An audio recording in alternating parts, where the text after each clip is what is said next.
So it finishes Wolves 1, Liverpool 2 in a thoroughly entertaining encounter. Now, what does all that mean? Well, Liverpool are 16 points ahead of Manchester City at the top of the table. Liverpool also have a game in hand, by the way. It's over! It's incredible. 32 Premier League matches. They've won 31 of them, drawn 1. 94 points out of a possible 96. Stevie, they're like a machine. Yeah. Well, they've been like a machine. They weren't like a machine for a period today. When they changed from 3 up front to 2 up front, they were anything but a machine and kept giving the ball back to Wolves.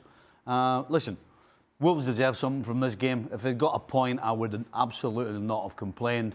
They certainly didn't deserve to win. Liverpool missed a lot of chances as well as Wolves did. So yeah, but for I don't know, a good 15 minutes in that second half, Liverpool were.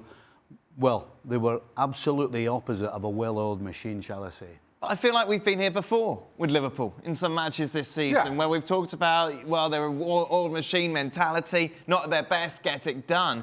This is extraordinary, this run. I mean, you can't fault anything about this run. And though they may not have been at their fluid best during certain spells, they seem to get it done. And that's a mark of a good team. Of course, the mighty West Ham to come next week, that could all come off the rears then, but we'll hold our horses for that point. I don't think the horses are going to Horses are gone. Just wait to see what West Ham have in store. But listen, Mane comes off, you understand. That front three somehow has to reorganise. Minamino comes on. It's not quite the same. But at the same time, I don't think we give Wolves enough credit for their approach in the second half as well. They pressed high up. I thought they were not showing themselves to be an outstanding footballing team. But Liverpool just head and shoulders above everybody else. To that point, and Stevie was complaining about Mo Salah last week. And again, I thought a performance from him that was frustrating. Whenever he gets the ball, he's got one thing on his mind, whether he's got support or not. And at times, I just feel that Liverpool are a million points ahead at the top of the table. Yeah, and they're still picking, I know, but I'm just... I sensed or felt Stevie's frustration with Mo Salah today. And every day, for that matter. How do Liverpool keep doing this? You know, I think as dominant as they have been this year, I really do think that this is somewhere down the road is going to hurt Liverpool. The fact that they keep going on this run and they're barely hanging on in games and they're vulnerable and they do enough to win and it's great that they have this momentum and it's great that they have this run. But I think it's going to end at some point. And when it does, it's going to be difficult to regain that momentum because I do look at the 15, 20 minutes where Liverpool was struggling, and they were struggling to do basic things and maintaining possession of the ball. And they were vulnerable. And it looked like it was Wolves, the team that was more likely to win it rather than Liverpool. Now, having said all that, we go back to the point of Mohamed Salah. This game could have been over, done with, had Salah taken advantage of his opportunities. My bigger point about Liverpool is that you look at the totality of performances, and there's been too many of those this year where they do just enough. And if it was 1 or 2 games, you say, well, that's fine. You know, you just find ways to win.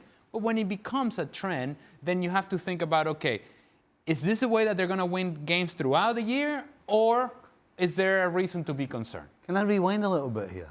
I was bringing this up because it would be too easy to just sit here every single time Liverpool go on the field and tell people how great they are. Mm-hmm. The reason I pulled up that 15-minute spell is to try and give something else other than tell you how brilliant he is. He is, the way they set up, the way they this, the way they that. This team right now is all about a mentality. Mm-hmm. Because if it's all down to ability, there are other teams that have got good players, but the way this team is set out, particularly with the 3 up front, every time they walk on the field right now, they know they're going to win.